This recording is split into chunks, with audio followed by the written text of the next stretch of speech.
Welcome to the Final Score Network and the Final Score Podcast, presented by Team Anders Realtors. I'm Andy. He's former NCAA student athlete and co-host. Ryan, Cam, two-hand monster flush off the inbound. Ryan, Cam, slam, jam. Subscribe to us on Podbean, the Apple Podcast Store, Spotify, or anywhere you get your podcasts. Follow us on Twitter at TheFinalScore35 and TikTok at AGSpartanFan35. Oh, and one more note before we get started. I'd like to apologize to anyone I've not offended yet. Please be patient. I'll get to you shortly. Hello, folks. Welcome in. November 14th, 2022, the year of our Lord. Episode 98, two away from 100, if you're keeping track at home. Wow, crazy. It's almost been 2 years of us doing this. Even crazier. What a time it is to be alive. College basketball, we're already a week in. College football, we're getting down to the nitty-gritty of this thing. The home stretch, playoff teams are going to, separate themselves here in the last few weeks. Conference championships early December. NBA, we don't really care about that. NHL, the Red Wings are doing all right. What else? The World Cup starts next week. That's cool, I guess. It's in Qatar, is that how you say it? Is it fair that the U.S. plays a bunch of Wales on Yeah, Monday? they play Wales. Qatar, I'm surprised they're even good enough to... They're a very small country. I'm surprised they're even good enough to be there. NFL, been phenomenal. We'll get to that later. Golf as well. Had the Houston Open this past weekend. Just great time to be alive. And then feast weeks next week and all that good jazz. So, podium, I'll start.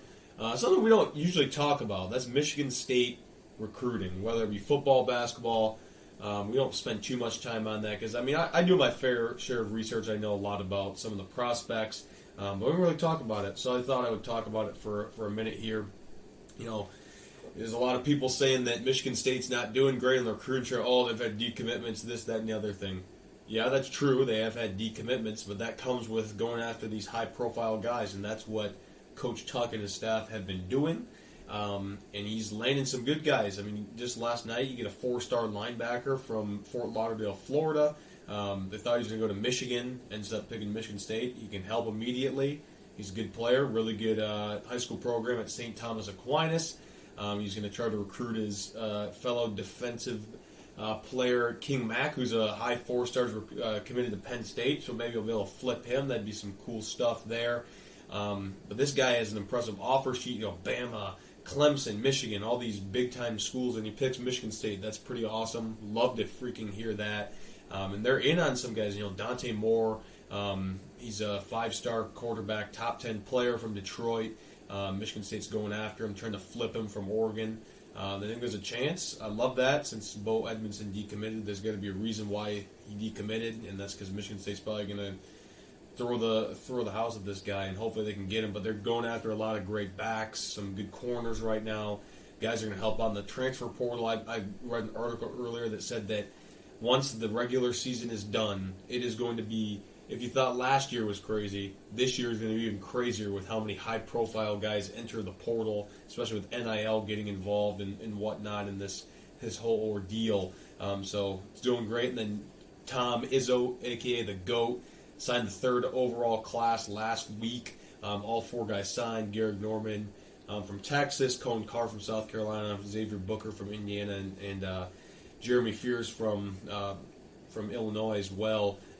Great class, has potential to be one that brings Izzo his 2nd national title. Love that, and he's doing great in the 2024 and 2025 class, recruiting well. So we're doing well, Michigan State fans. If you don't keep track of that stuff, there's a little rundown. You have a lot to be excited about because I'm super pumped up about the energy that both these coaches are bringing to recruiting and trying to make that a priority and getting our programs to be top-notch in both sports.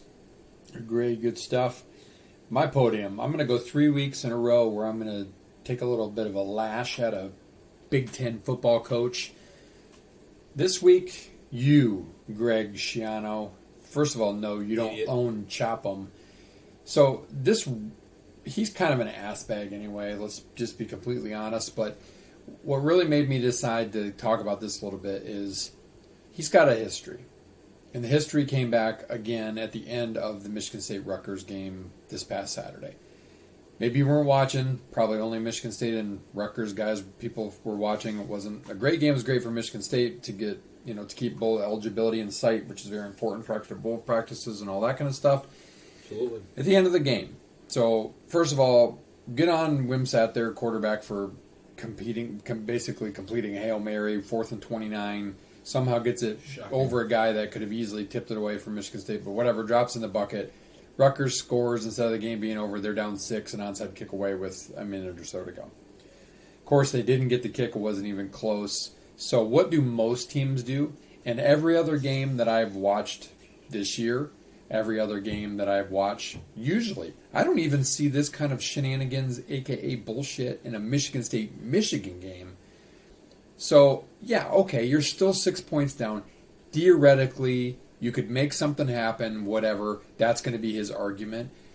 But at the end of that game, not once but twice, his line absolutely undercut, submarined our guys to the point where they were rolling back on our quarterback. To me, completely uncalled for. At that point, you wave the white flag. I get it. Things happen, right? Trouble with the snap. I get it. The Tuba game, Cal Stanford. I understand that, and I understand that logic. But there's a manner of decorum and professionalism among coaches where you just say, you know what? I hand it to you. We got beat. I have never, ever, on a kneel down. No, we saw something we'll talk about a little bit later in a pro game this week, but that wasn't a kneel down. I have never on a kneel down seen a turnover that lost a team a game. And to cheap shot the lineman, to cheap shot the quarterback, to go low on them like that after a hard-fought game, I'm sorry, but I'm of the mindset that you take off your hat and you shake hands with the team that beat you, period. You don't need that cheap-ass bullshit. Schiano did that in the NFL and about got himself killed. Literally, almost got himself killed. I mean, it's just Bush League. It's cheap. It's Bush League. It's beyond a really good coach. I know that your program still sucks. I know that the best you can do is 6-6, but deal with it. You lost to Michigan State. You got outplayed. You got beat. You were lucky to even be within a score at the end of the game. Take the knee with us and go and find Mel. Mel had to find him, by the way, as he was basically exiting the field. So Mel had to go. Usually you go to midfield and you kind of in the C, you quickly find the person. Mel had to chase down to shake his hand. Bullshit. Schiano, your Bush League. I don't have any place for you. It's a gap between as a coach. his teeth. Yeah. Yeah, so is the gap between your teeth. All right, for Tee-up/flag.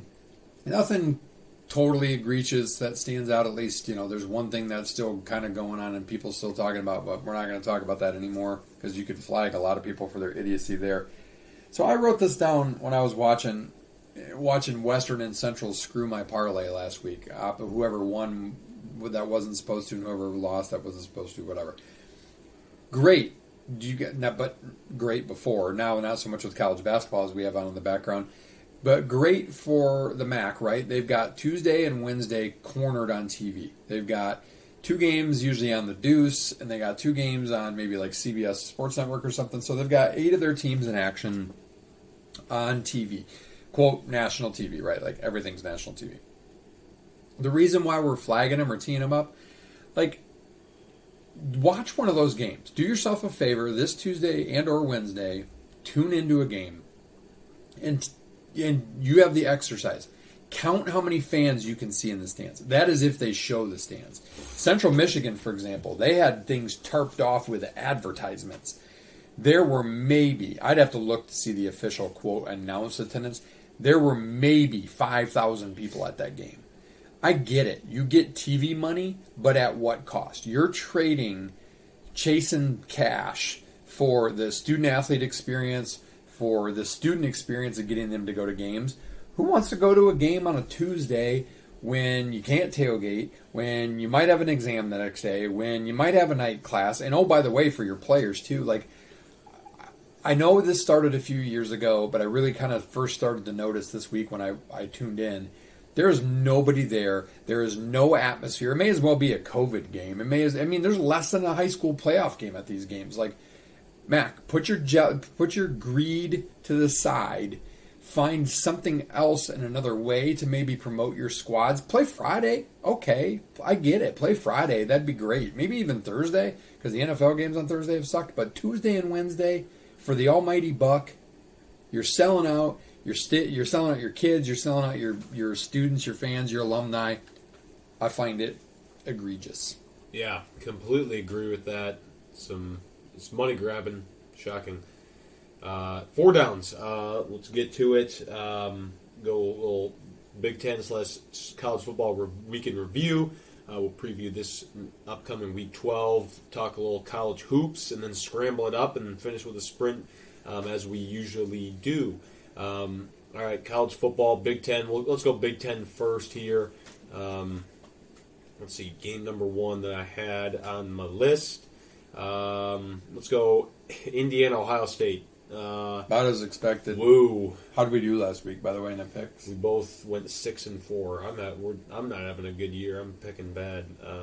Ohio State covered the spread. They sure did. They lost a running back, though. Yeah, it not didn't good. It didn't look good. Mine was playing really well. Yeah, and they were down to a third stringer and a wide receiver to be running back. That's the thing to keep an eye on heading into the last couple of weeks of the season, because not so much this week, obviously, but the week after, Michigan's going to make them try to win on the ground, not through the air, if they don't have their running backs. So they'll also rest up because they've got Maryland this week. Maryland's not going to do squat against them, but another great performance by Stroud, by Marvin Harrison, by that Ohio State offense.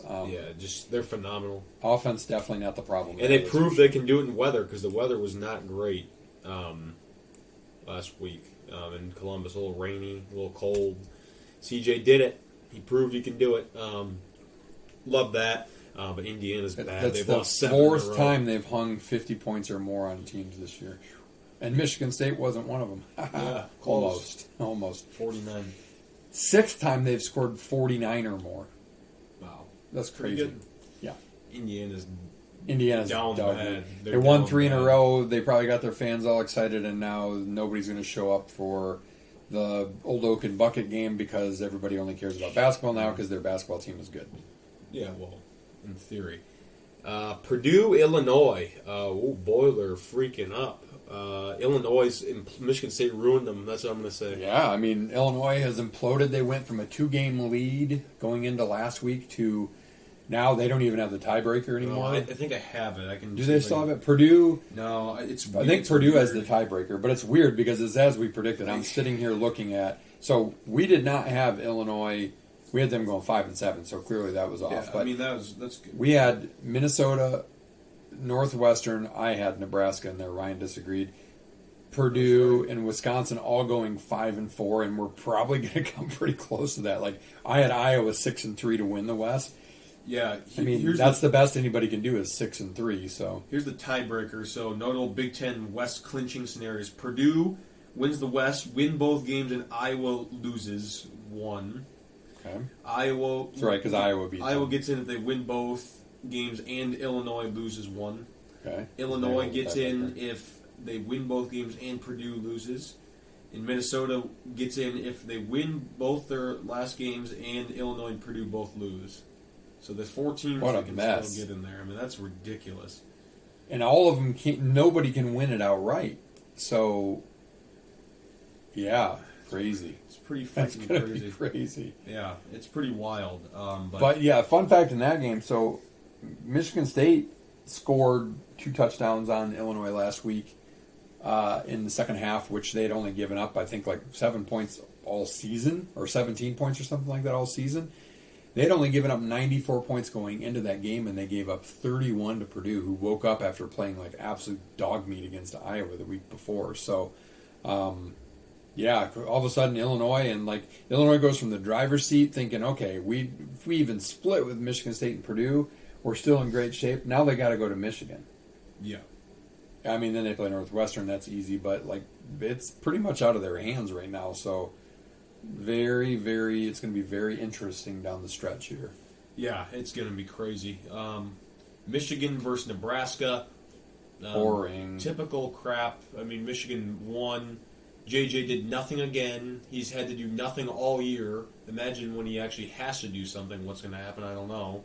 Running the ball well. I mean, their defense is super dominant. Yeah, I mean, they're good, but Nebraska's playing a third-string quarterback that is pretty dang bad. They're beat up everywhere. They're hanging on by a thread. Their offensive coordinator, someone got tackled into him out of bounds. He about died on the sideline.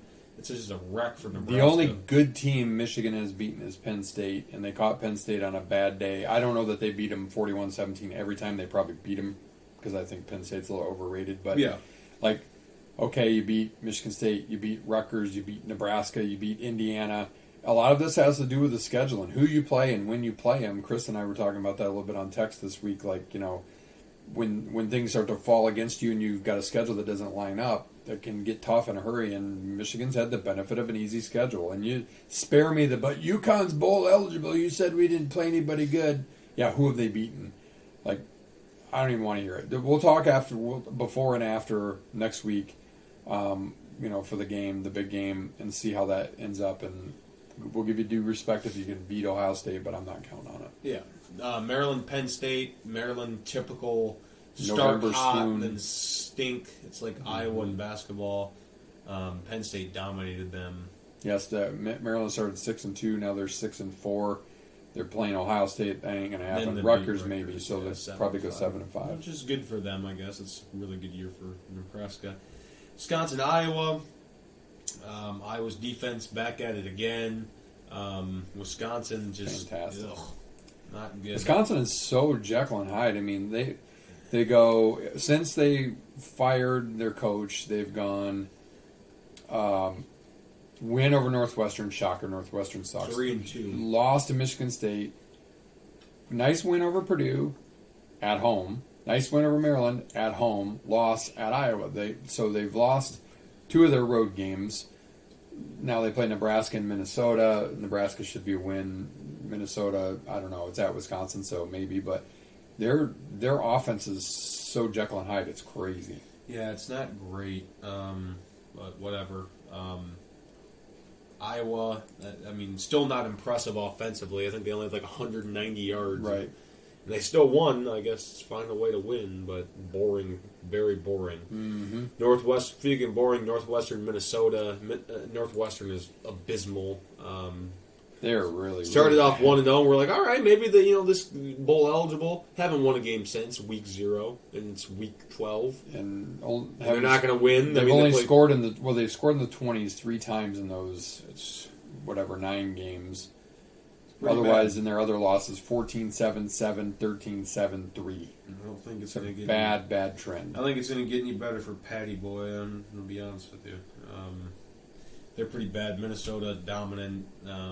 Ibrahim, 18 games in a row over 100 yards. That dude's a stud. Yeah, he's really good. He could be a nice second back in the NFL. Let's go Rutgers, Michigan State.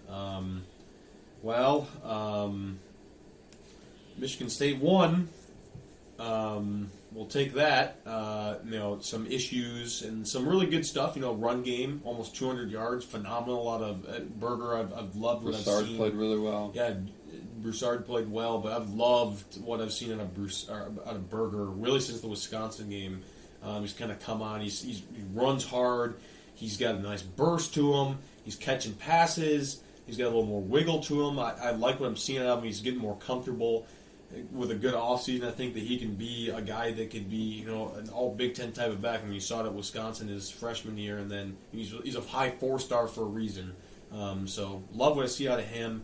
The Michigan State backs have kind of come on after starting well against inferior opponents, and then kind of falling off, and then they're getting back up, which is good, and helping out the offense. And part of that, a lot of that has to do with Mel talks about complementary football, and he's right. The receivers are blocking better. The tight ends are blocking better, and the O-line is blocking better, which gives the guys just enough wiggle to get through, and the guys are running hard, right? Like they're playing hard. As inaccurate as Thorne was again in that game, I listened to the post-game press conference, and Tucker was talking about how Yeah, he missed on some throws, but he got us in and out of some plays and that really set up the run game. Like, got us out of some bad plays and into some good plays. So I guess you got to give him credit for that. So there's like this whole amalgamation in terms of how things are coming together for the run game. It's not quite like K9, where they did have good blocking, and all those phases certainly worked for K9, but K9 was just extraterrestrial special anyway. Yeah, he's but a kid. like, one thing that I want to point out is, and Chris mentioned this too, is I got to give the offensive line a shout out. They've given up one. They've given up one sack in the last 2 weeks in Illinois, and actually Rutgers that came in with a pretty good defense.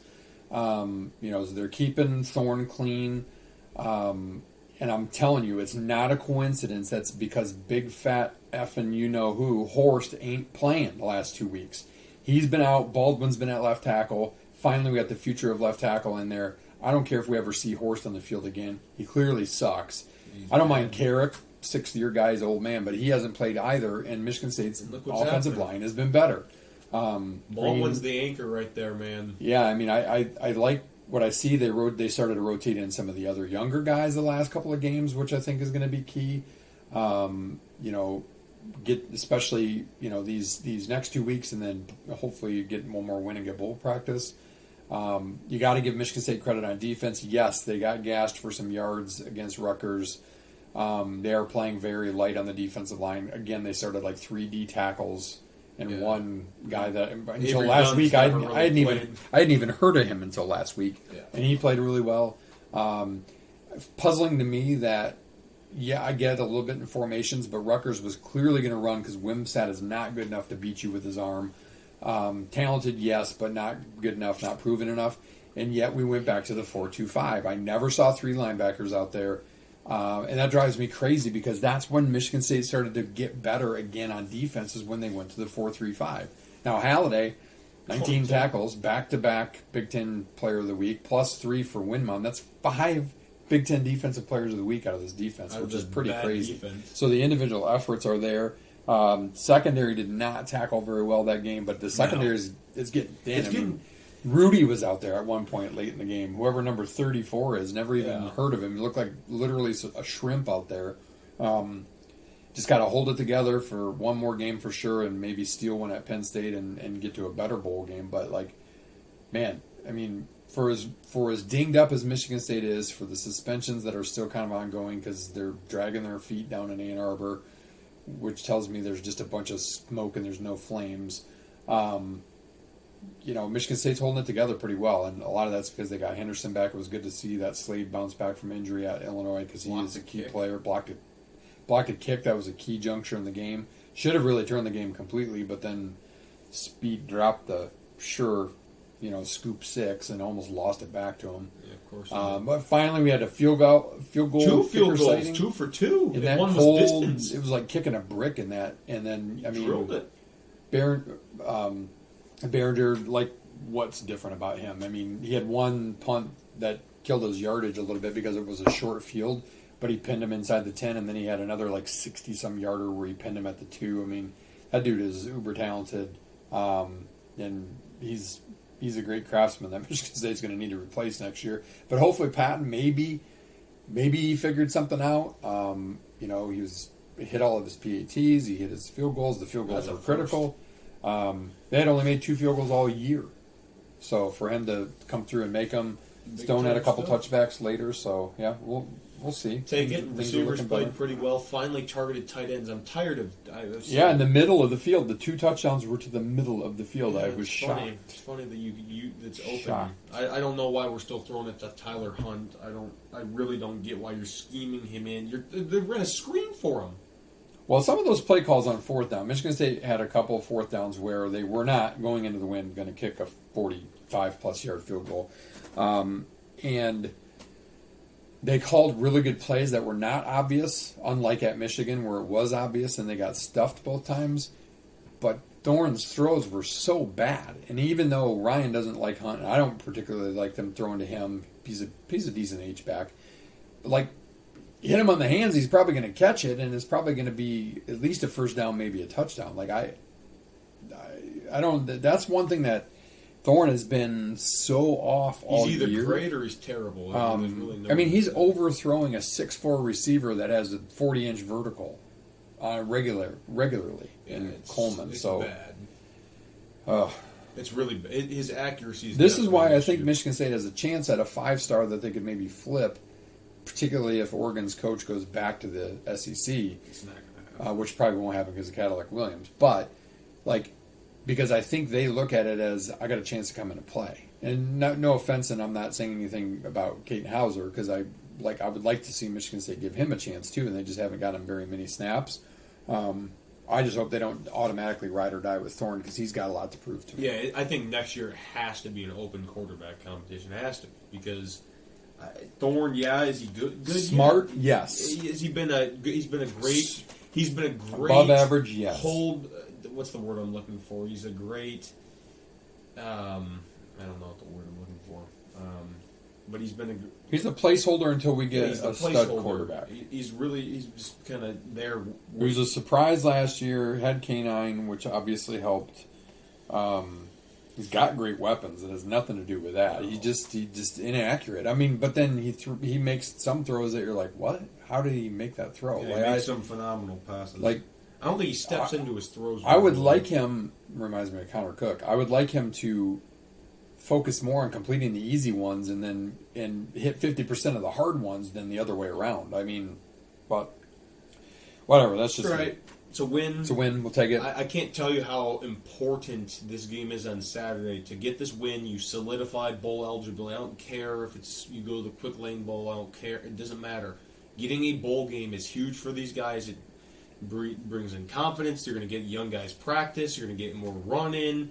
It's going to be great. It's huge. It's huge for Michigan State to get to 6 wins. Is it a disappointing season? Absolutely. We had higher expectations than that. But with all the crap that's happened, the injuries, the adversity that's happened, caused by us, caused by outside forces, whatever, it's salvaging something. Because we thought a few weeks ago it could be 4-8, 3-9, and 5-5 right now. Hopefully beat Indiana. Then I freaking hate Penn State. I think that they'll beat us, but if we somehow beat them 7-5, you get nothing to lose. Get to a subpar bowl, but you play against a decent opponent, and you get a lot more practice in, and you get ready for next year. Yep. That's what we need. So it matters. College football at large, kind of a crazy week it was. Bama almost went down again. Ole Miss had them, and then kind of fell off, and Bama kind of stole one. Really seemed like Georgia rolled once again. They're freaking good. TCU 10-0, control their own destiny. If they win out, they're going to the CFP. I mean, there's no doubt about it. Great win at Texas in a game that was, back and forth, like lowest scoring first half in a Big 12 game, and I don't know, it was a long time when I was watching that game. Oh yeah. And pretty dominant on the ground later in that game. Yeah. Had a big mistake that got Texas back in it, but impressive defense. Texas is going to be a good team in a year and 2 years because they've got some really good young talent. But TCU they stymied them, and that team's for real. They got Baylor this week, and then Iowa State, and then they'll probably play Kansas State again. It's tough to beat somebody twice in a year, but then they can slide in. Whooping Tennessee's 66 spot in their last home game of the season. They looked really good. How about those Huskies, huh? Maybe that loss wasn't so bad for the Spartans. Yeah, Pac-12 absolutely took a big dump last week. Oregon had a chance outside, albeit maybe at the CFP. Gone. UCLA had an outside shot they lost a really bad Arizona team. Gone. USC's their only hope. Utah and USC USC at least only has one loss. Utah I think has two, Yeah, but they're out of it at 13. It's USC that's their only hope. Yeah. Oregon, we'll get to it later. USC UCLA this week. Yeah. In Rose Bowl, Klatt and Gus are going there instead of the noon game because it's pretty big. It's at the Rose Bowl. Nice. So Future cool. Big Ten teams. LSU squeaks one out against Arkansas. They had but clinched the SEC West.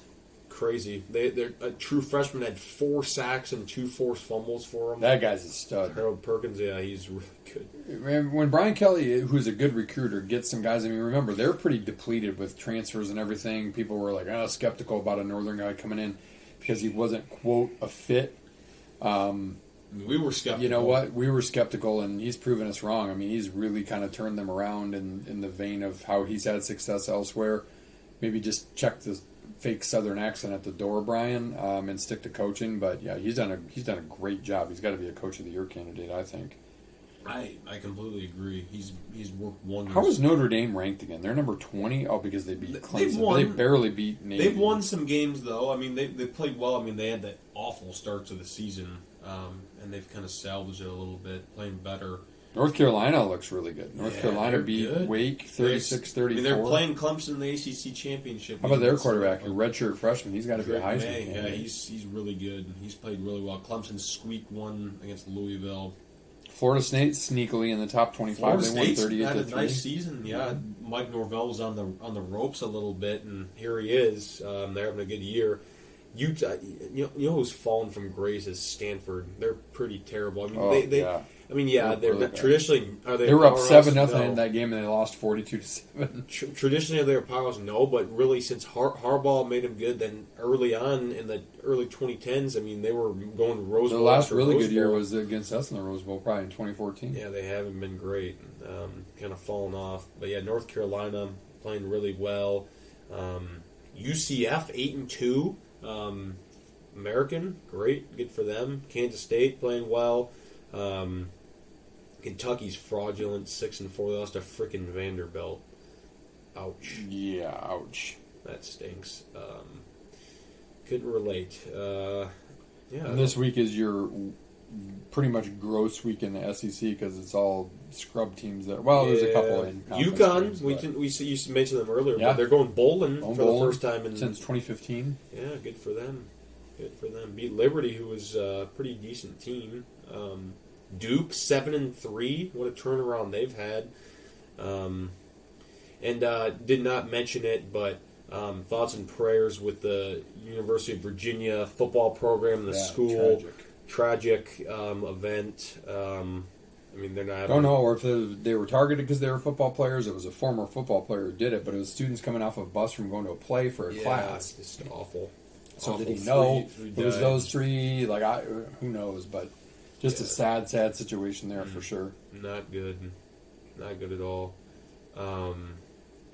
Yeah, Miami. They have a chance to go to a bowl game. I don't know anything else crazy.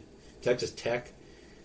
5-5, first year coach, doing pretty decent. Auburn. Oh, Texas A&M. Yeah, not going to go to a bowl game. 3-7, and they still have to play LSU. I can't. They got Massachusetts, who, if they lose that, I don't even know what to say to you because they're 1-9. You better fire Jimbo if that happens. They're looking at 4-8, and you're paying this guy all this money, and you're paying all these players all this money. Pretty ridiculous. Number one recruiting class, really? Pretty ridiculous. How about developing that recruiting? I always thought he was kind of fraudulent, but that's just me. Yeah, that's week 11 review. Let's go week 12 preview. Yep. Let's get right into it. Big Ten, Michigan, Illinois, noon, ABC. Illinois is kind of on the ropes right now. Chase Brown's dinged up. Senior day for Michigan, 17.5-point favorite. I think they're going to cover it. Are we going on spread? Yeah. I think they're going to win. See, I don't think they're going to cover it because I think the way these two teams play, this is going to be a super low scoring game. I'm going to go 20-10 Michigan. So I don't think they'll cover it, but they'll win.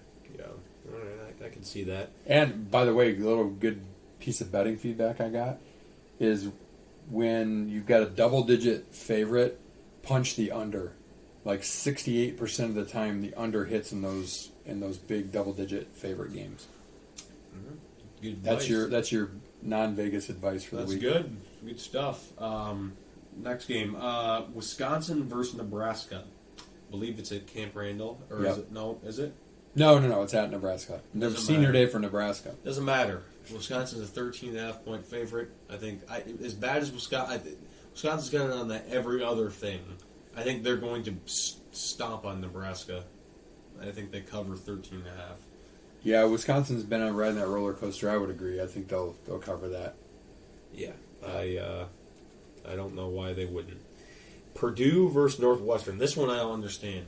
Purdue is a 19.5 point favorite in this game. Can you see? I think it's at Purdue. It's at Purdue. Yeah, they're going to Purdue's easily cover senior this. Purdue's senior day. Aiden O'Connell. They're going to easily cover this. Northwestern is atrocious. I mean, and Purdue is sitting pretty, like, probably the two easiest games left amongst their division rivals that are vying for that spot in Indy. They're going to destroy Northwestern. They will cover that with ease. Awful. With ease. Michigan State versus Indiana. Going to be cold, maybe a little windy, maybe some snow potentially in the forecast. 10.5 is the spread. I thought a lot about this one. At first, I said no. Michigan State can't win this by double.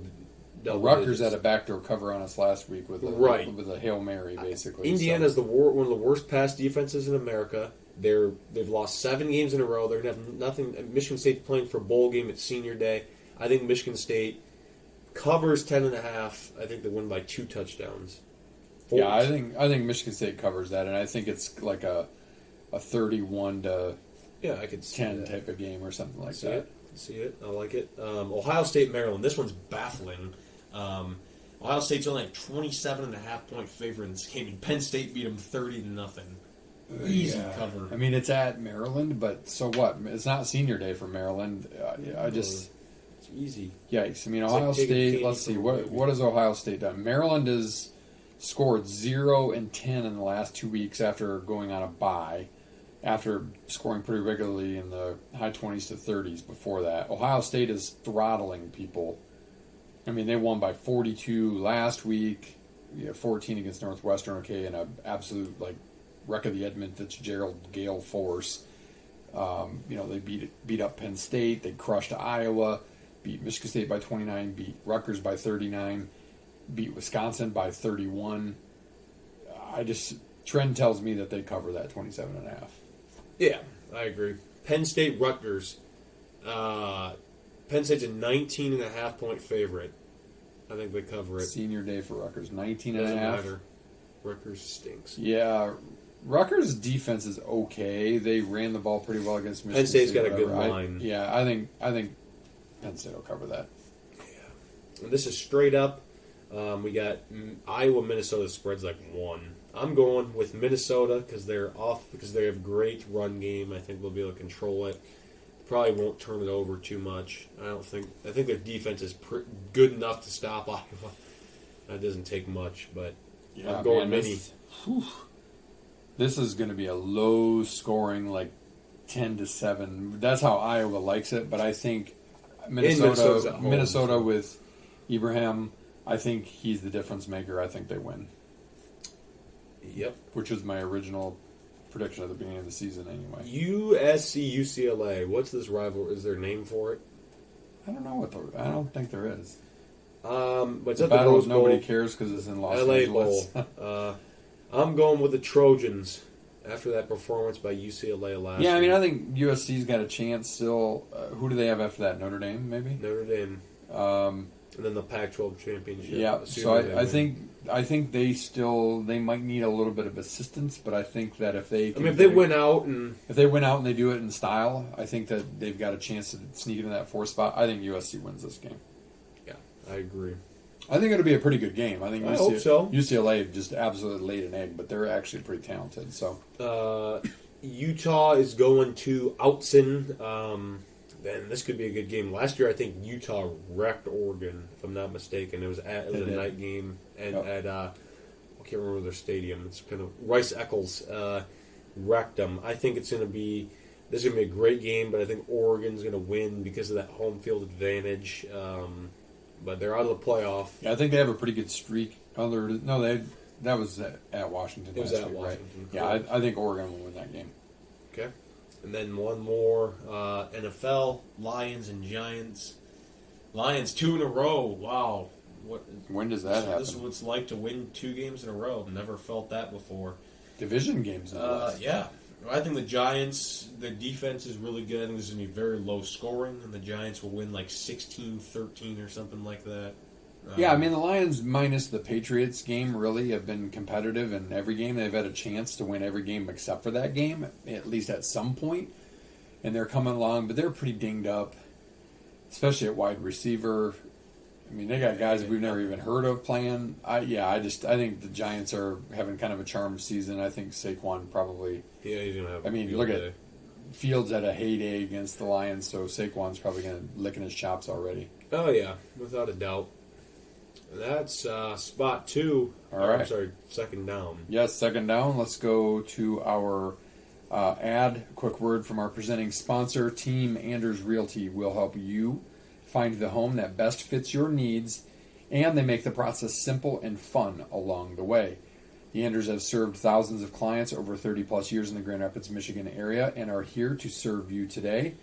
Learn more at teamanders.com. And one of the nice things, too, I can say as a customer, and they're also our neighbors, around Mother's Day every year, they have a flower basket thing, and around Christmas time every year, they give you a gift card towards getting a real Christmas tree or wreath. Pretty cool.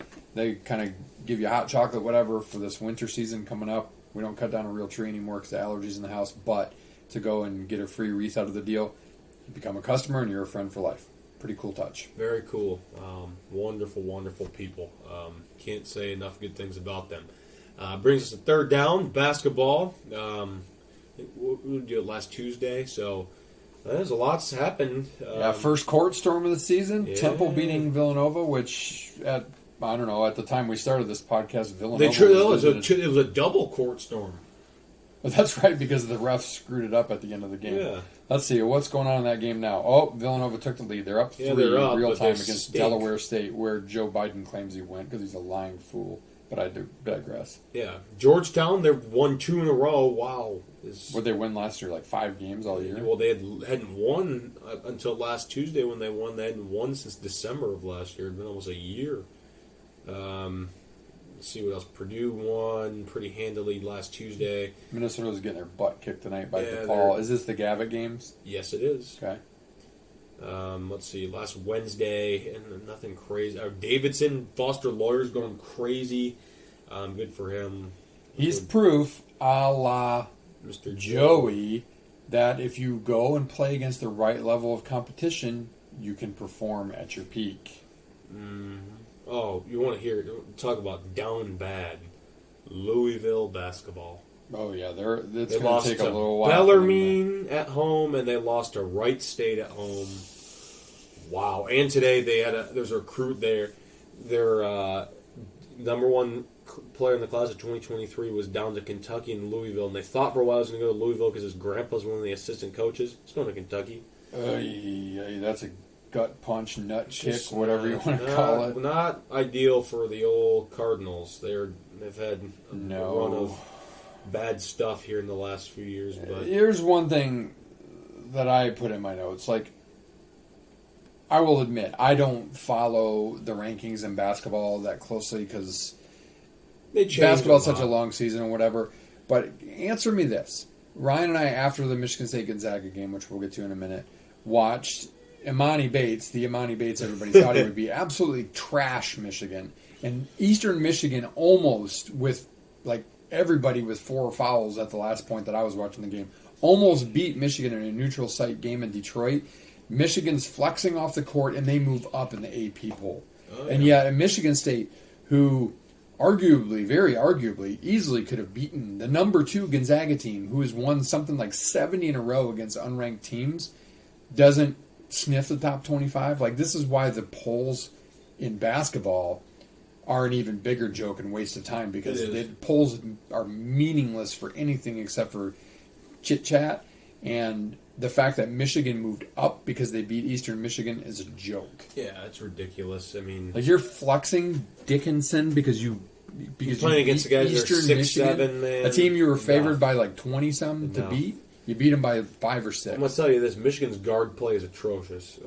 It's not good. Their defense is in general is atrocious. But you won't see it because they don't really play anybody in the non-conference. Their preseason tournament, they play against Pittsburgh, who got 30 balled by West Virginia, who's picked to finish second to last in the Big 12, and then VCU or Arizona State. And Arizona State they lost last. I think they lost last night to someone bad, and then VCU is average at best in the A10 there. Not good. Notre Dame, they've kind of struggled to start. That's an opponent Michigan State will play here in a few weeks. They've kind of struggled so far. Narrow wins over some low major teams.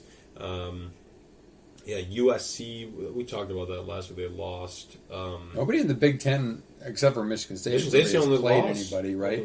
Only lost, but the only team that's played anybody. Like, nobody else has played anybody. North Carolina's kind of struggled so far, not playing very well, not shooting it well. I mean, they beat Charleston on Friday 102-86. And they were down a lot that They were game. down. Houston's, I think they're the most impressive so far. They're good. They play great defense. They're only allowing like in the 50s in their first 3 games. Pretty impressive. Duke blowout. I mean, nothing really crazy. TCU struggled a little bit. Auburn struggled with South Florida the other day a little bit. Tomorrow night, and then the Gavin games, Oregon lost to UC Irvine by 13 at home. The Banana Slugs? No, they're not. No, they're the Gauchos. Anteaters. Oh, Anteaters, yeah, or Gauchos, one of the two. I mean, you got tomorrow night, Michigan State, Kentucky, Kansas, Duke, and then Friday. This week you've got the Gavitt games going, so you've got some Wednesday good we got matchups there. Gonzaga versus Texas, and then you got the Continental Tire this weekend in Vegas. We got, I think it's Illinois, Baylor, and then Virginia and UCLA. So pretty nice 4-teamer there. And then next week you have Feast Week, so back to Maui for the first time in a while. That's when you get some of those good matchups. Those classic, like Michigan State, Gonzaga, Adam Morrison, Mo Ager, 3 overtime game. Like 109, Dayton beating Kansas was last year, right? Like I think it was down at the Milk House and at Disney. Oh yeah, there's Feast Week is when you start to kind of, it gets a little bit more real for basketball, and then it quiets down until conference play starts. But that's kind of like we get a little taste of Big Ten in early December, though. Yeah, per usual. But. Yeah, which is good. That's been a change over the last few years. We like that. So let's talk about Michigan State Gonzaga. I will say I'm not ashamed to say I bet Gonzaga to cover the 11.5. I just thought that Timmy would be too much, which ultimately he kind of was. Yeah, but I overestimated the rest of their team, and I underestimated how much improvement Matty Sissoko had made. Now, granted, he's not going to put up 14-9 every game, but if he doesn't get in some cheap foul trouble, which, by the way, that could have been the tee-up, as the tee-up officials for calling the games the way they do, totally took the rhythm out of that game. I mean, who knows? He may score more and he may get more rebounds. But what was impressive with him is that he battled, for the most part, without dumb fouls. Now, they started to kind of call some stuff later in the game.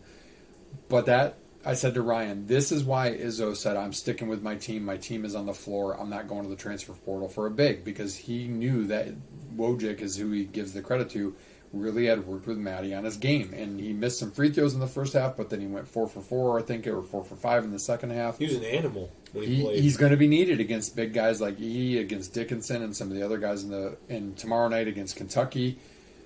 So great bright spot. I think Hogarth did a lot of good things. I think he still has to finish Tyson's the rim. Got to shoot the ball. Tyson's got to shoot the ball more. Aikens will he's still a little bit rusty. He'll come out of it. Well, Izzo said today that he was kind of on restriction, and now he's completely free, and he says he's going to play a lot more. So good. I think that'll get him in the flow and the rhythm. Hall played pretty well. Yeah, I thought Hall played well. He got into some foul trouble. Kohler shit the bed. He was bad. But look, you're a freshman going against a deer in headlights guy like Timmy, who's been an All-American for 4 years. I get it. By the way, can we just say, Drew Timmy gets away with absolute murder, even more so than Dickinson. Like the way he throws his elbow and his head and shoulder into guys and draws contact that he makes. The refs are like swallow the whistle because giving him the benefit of the doubt. Come on, like he gets space with illegal moves, and they're clear as day illegal moves. Yeah, so he gets away with a lot of hooking. But that said, I mean, he had some great. He's a really good He player. had some great He offensive is. rebounds and putbacks. You know, as they kind of came back from 12 down. Michigan State's offense will bog down at times when they have to play in the half court and they can't run. They were able to run early, and then early into the second half get that lead, and then the whistle started to go, and the game got choppy, and Michigan State struggled. They struggled on the last play of the game. Now I think Tyson slipped a little bit, but they struggled to get a good clean wasn't look. a great. At least they got a ball in the rim. But let's talk about the elephant in the room. My favorite player Thumbs of up, all Joe. time, the thumb himself, Joey Hauser. That was abysmal. I mean, that was embarrassing. Honestly, How It was can you be embarrassing. that bad? Like, you don't even need to be Michigan State's best player, but you need to be average. And by average, I mean for a guy like you who's a fifth-year senior who tore it up at Marquette. Now we know why, because they play a lot lesser talent in the Big Ten. You need to be a guy that can get 8 to 10 points and 5 or 6 rebounds every game, no matter who you're playing. When you're playing crappy teams, you should get 15 to 20 points and 10 rebounds like you did in the opener and get a double-double. When you're playing good, tough teams with good low post, you should still be able to throw 6 to 8 points, maybe 10 points, and get 5 rebounds and not foul out. You are a liability. You are a waste of space when it comes to defense. You cannot defend without getting a foul called. You miss one shot and you disappear. I get it. It was windy, blah blah blah. But whatever. Like, shooters got to shoot. You don't worry about that kind of stuff. I mean, they put him in for an important tech, and he misses it. Like, one shot, lose by one. yeah. I mean, that he's going to cost Michigan State. I believe, for the most part, with his stat line. I mean, he was 2 points. Well, I'm going to tell you this: rebound. his plus minus was minus 15 points. He when cost was in the Michigan game. State the game. I mean, that's Kohler abysmal. was really bad too, but Kohler was he's a minus freshman. 9, I have no expectations for him, but yeah, I just like he cost Michigan State that game. I mean, it's hard to say, oh well, one play here, one play there. Bottom line, with his plus minus, with what he's supposed to be able to do as a fifth-year senior, he cost Michigan State that game, and he's going to cost Michigan State other games this year, and it already pisses me off. And my old roommates from college, and my friends in the friend chat know, because I gave them 3 praises for the first game. They asked me if I was high or if I was sick or if somebody stole my phone, and I was right back to it on The World Is Right on Friday.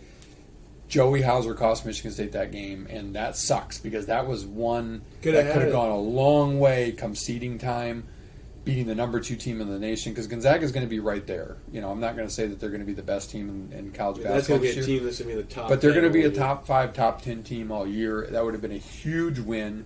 I get it. Close losses are good too in the resume scheme of things, but there's no such thing as a moral victory for Michigan State. No. And Joey, you screwed the pooch. I love what Izzo's been.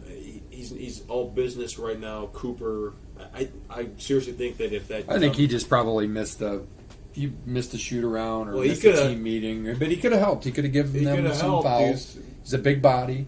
Yeah. He wasn't going to be a difference maker like Matty No, was, but he could have done something. something different with But legs. hey, you know what? He sent a message.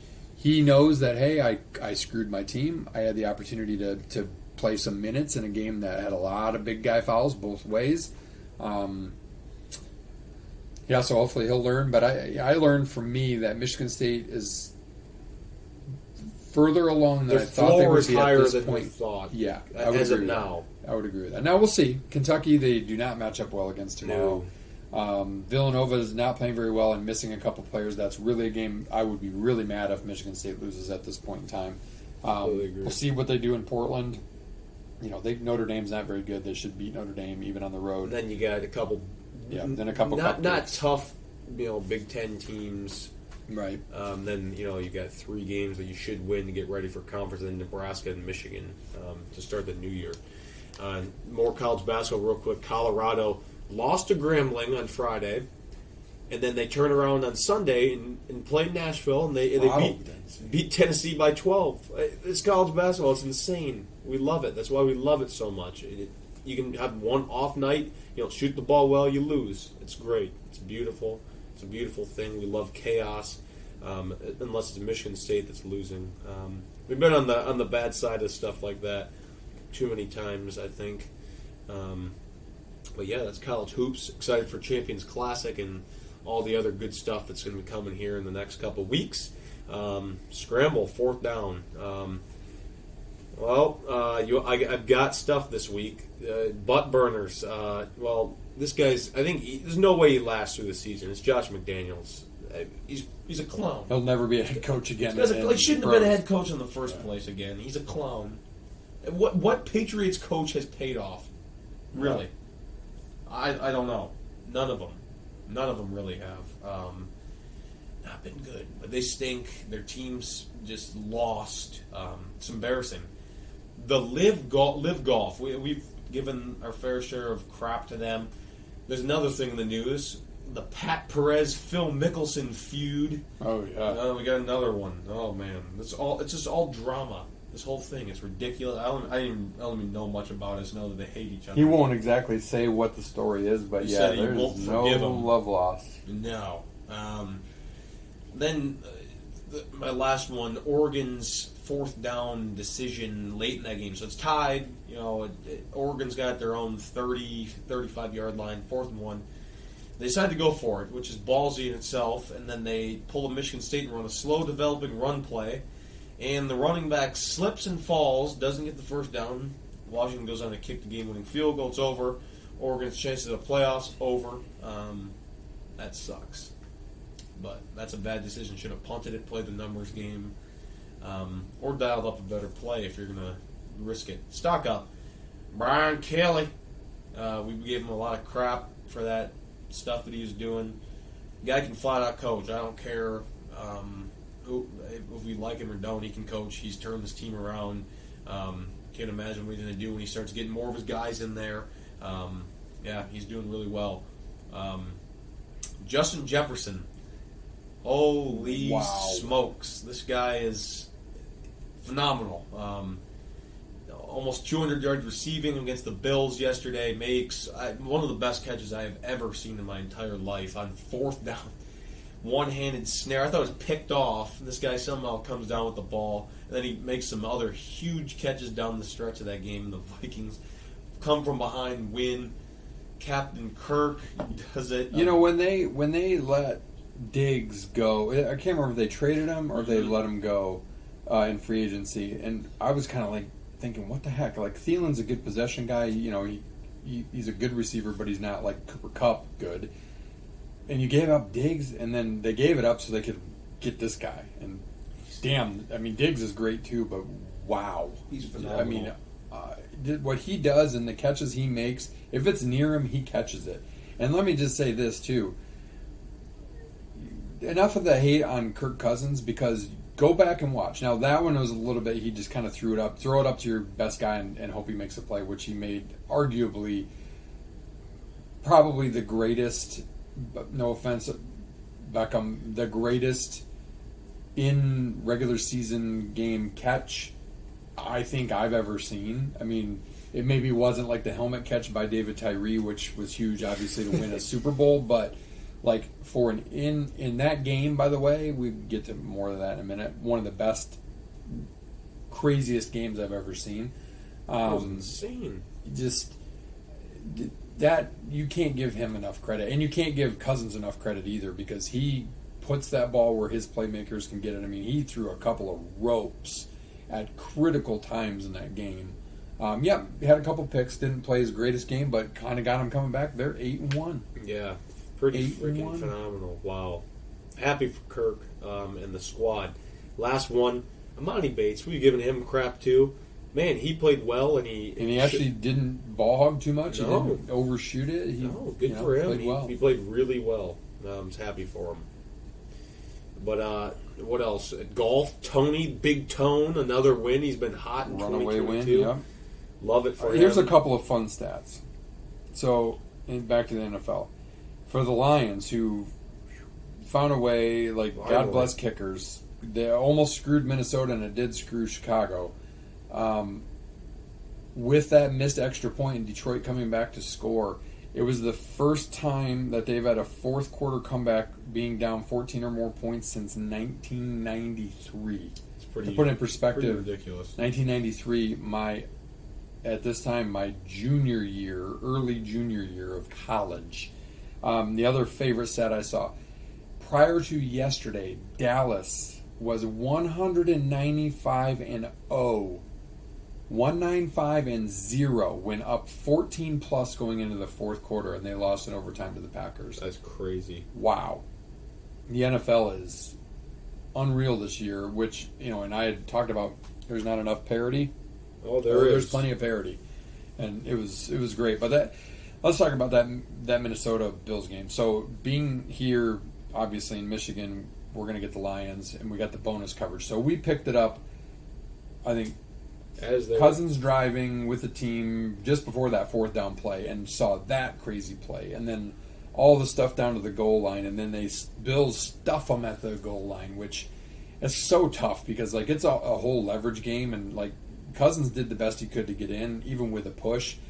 It's just low man wins in that case, and Buffalo does a great job, and then they don't execute the easiest of plays, the most fundamental play, and the snap. Minnesota scores a touchdown and goes ahead, and then in 40 seconds, the Bills go down with the help of a really badly blown call. How does the NFL miss that call? I'm not saying that the Bills wouldn't have tied it, but how do they miss that call to let them get into position to kick a field goal to tie it? And then the Bills, Vikings got all the way to the 2 on an amazing throw from Cousins to Jefferson, and the Bills buck up and hold them to a field goal, and they're driving. They're going down the field, and then Allen just throws he threw his 4th red zone pick in the last 2 games, and I think they said something like he had 1 red zone pick in his previous 68 games or something like that. Yeah, something ridiculous. Unbelievable.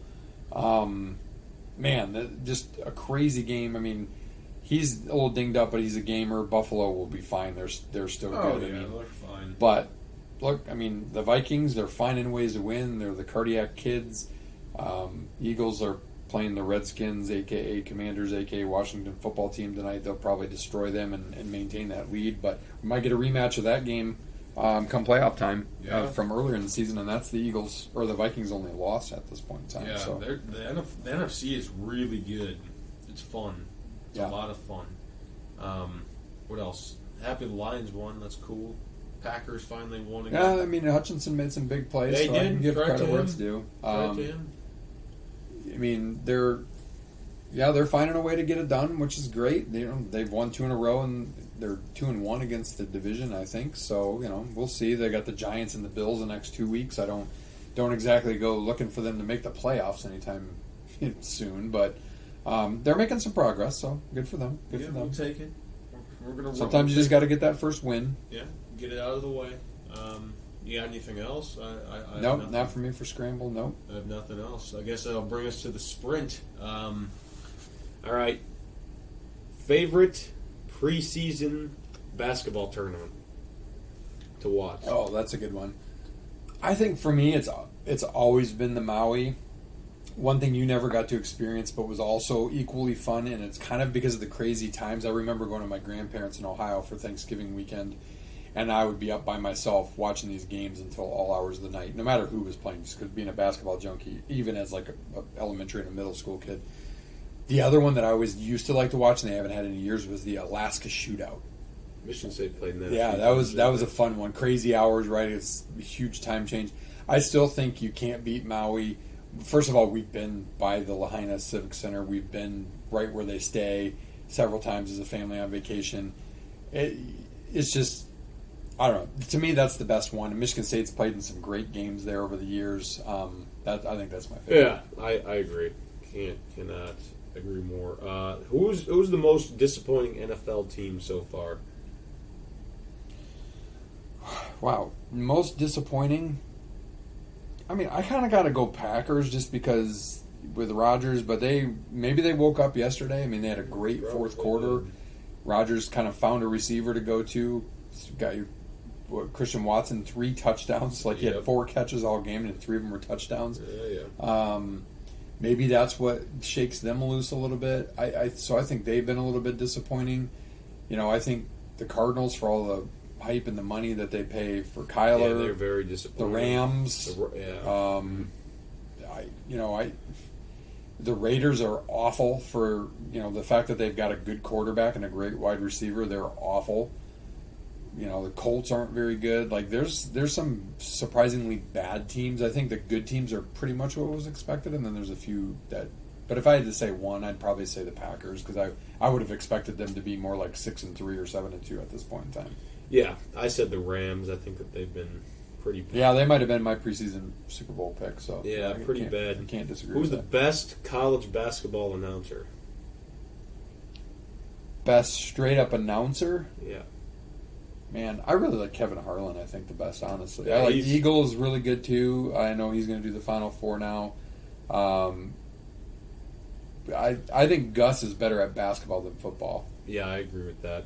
So I don't know. It's hard for me to pick from those guys, but I think with any of those guys, you can't go wrong. No, I agree. I said the Birdman, Ian Eagle. He's really good. Yeah, he's really good. Last one. If you could take one Michigan State player from the Izzo era and put him on this team, who would it be? Oh man, one guy from the Izzo era. That's a great question. Honestly, part of me wants to say a guy like a Jaren Jackson or even an Xavier, just because they understood the pick and roll game, or Xavier understood the pick and roll game. But I think the one thing that this team could use is just like a true, like, I think AJ could be a leader, but as a Draymond Green. Yeah. He's not going to be a great scorer, but I mean, that he's going to defend, which is going to be this team's identity. He could get rebounds, so I'd go Draymond. I like that. I went back and forth on this one. I was thinking Jackson, thinking Draymond. I thought you'd probably say one of those two. Outside the box, God rest his soul, Adrian Payne. Oh, yeah. Pick and pop big, a guy that would rebound, he brought toughness, could score in the post, good shot protector. blocker. Yep. He would be really good. He'd fit in nicely with Sissoko. Yeah, that's where like an Xavier really, a good rim protector, good defender, smart, could play the pick and roll. Absolutely. Not Izzo's best player, not even his best big, but a guy like that could just fit the mold of this team, I would say. Yeah, for sure. Great question. Love it. Exactly. That's it. Wow, 98 of them. Crazy. Appreciate you guys listening. Pound that like button on Apple Pods. Leave a comment if you want. If you want to hear anything specifically, shoot us a text, email, whatever. MySpace, whatever. Got a MySpace, bro? So yeah, appreciate you guys listening. All right. As the infamous Newt Rockne once said, one man practicing sportsmanship is far better than 50 preaching it. And I think you know who I'm talking about.